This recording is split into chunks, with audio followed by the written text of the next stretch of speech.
Hi there. Religious studies. Whenever I speak about or I think about religion or religious studies, there's some kind of like a metaphor that comes to my mind, crosses my mind.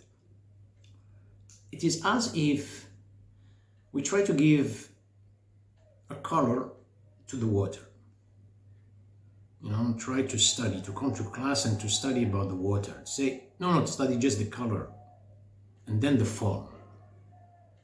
When in fact, color doesn't have, water doesn't have a color and it doesn't have a form. Therefore, why we want to study this? You see, every color is known by a reference, and the reference itself is a stagnation. In contrast, when you speak about the water doesn't have the transparency, doesn't have a color. Therefore, especially during its state of evaporation, it flows. This is the reason why we want to speak about religious studies. The religious studies, this is something to liberate. When you speak about every science in this world, you tend to intellectualize the science, which is true. We intellectualize. What does it mean, intellectualizing? Meaning, I'm sitting behind a desk and then I think, and I give this kind of like statement because of such, and because of such, I give a first introduction, the second introduction, and then I say, therefore, and then which implies. I'm incarcerating the logic in this parameter. Because of such, therefore, which implies. When it comes to theology, it's not. There is an involvement of our emotions. We cannot understand this kind of theology by just intellectualizing. It's like you are telling me, for instance, can you explain what is generosity? And then I tell you generosity, I put my hand in my pocket and then I give someone money. Well, that's a gesture. But feeling the generosity is something different. The word sacrificing is an effort at the moment that I'm trying to break the walls of selfishness or my egoism, trespass this. It's something different. It is felt. It is not intellectualized. So what we want to say here about religion is to study, to go back, not about a particular religion, is to go back in history. When you go back now today, when you speak about, especially when we speak about monotheism, we go to the three religions, 1, 2, Islam, Christianity, Judaism. What we mean by the theology, we study cosmic consciousness, going back in history, going to the person intuitive, or I should say primordial state. What do we mean by cosmic consciousness? Cosmic consciousness is the consciousness that doesn't have time, meaning eternal, doesn't have space, the meaning universal. That's what we mean. Now, human beings' actions, we think that we are free, we can do whatever we want. The way we behave outside, those actions, our behavior is subject, is a result of something that we ignore completely. They are influenced by our thoughts. Objective world, which is the world outside, is influenced by our psychic world. That's it.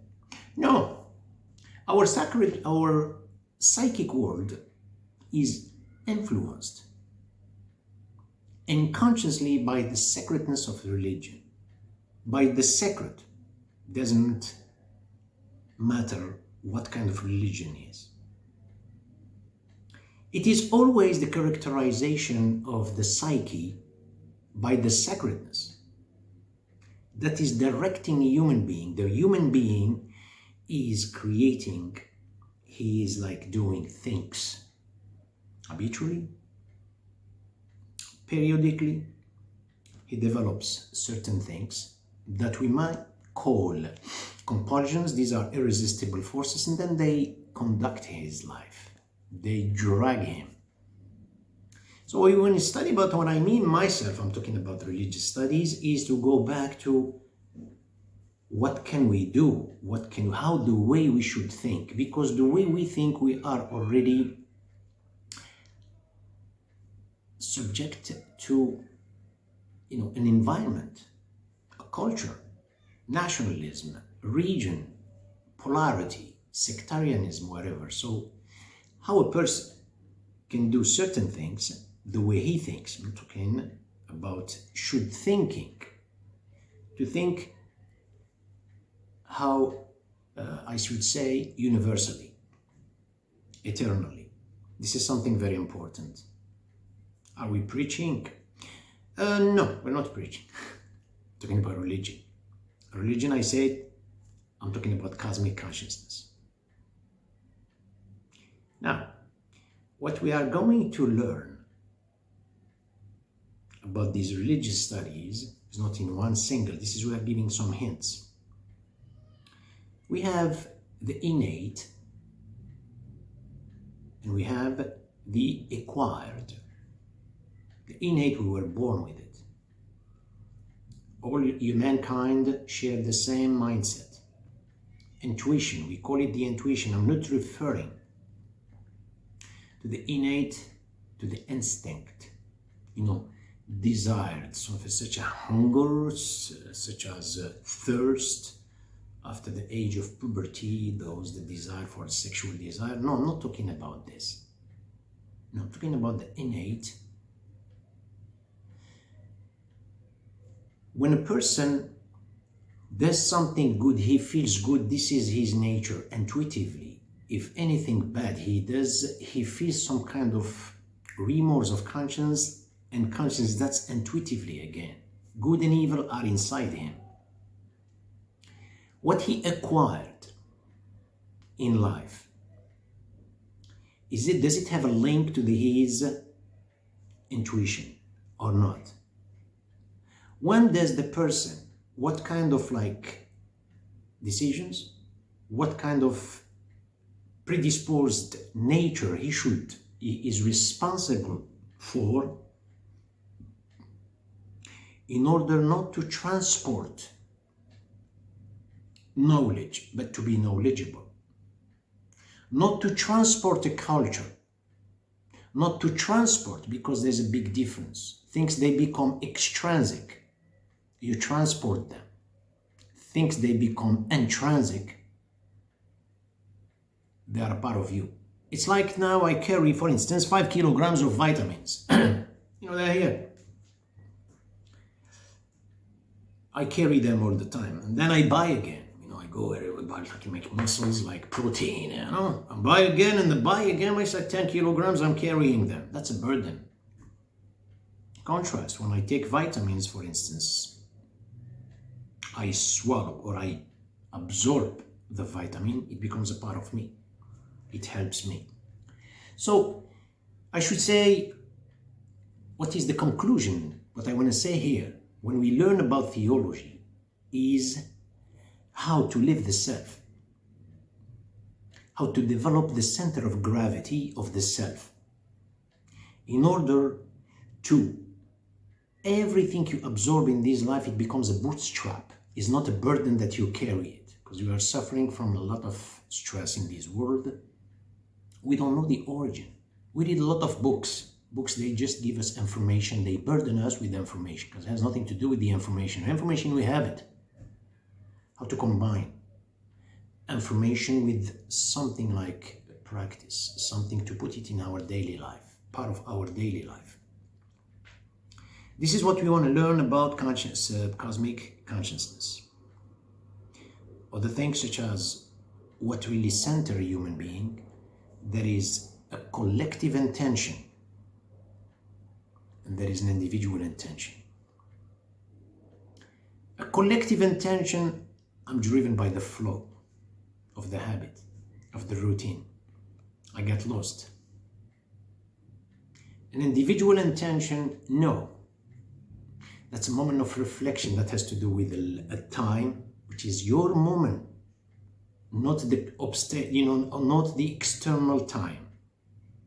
Has to do, that is that intention, individual intention, how it pops up to the surface of the conscience to give you your uniqueness.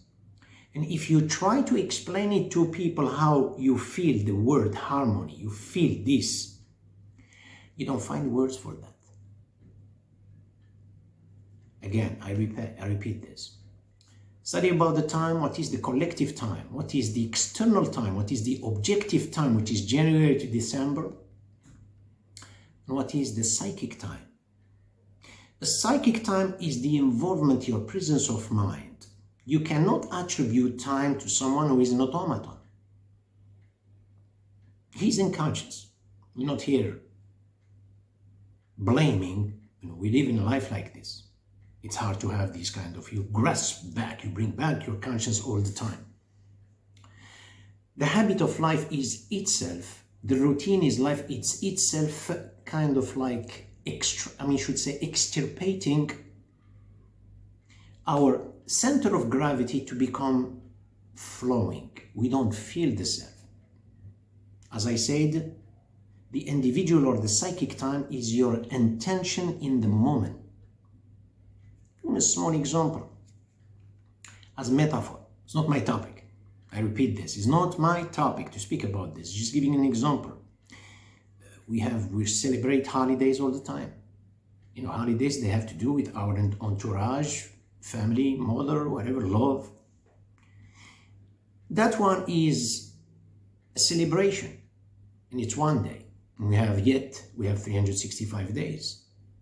And how myself, I can have that intention to go to the surface and to express that, and express or to respond to that individual intention in order to secure my center of gravity that is the me, my uniqueness.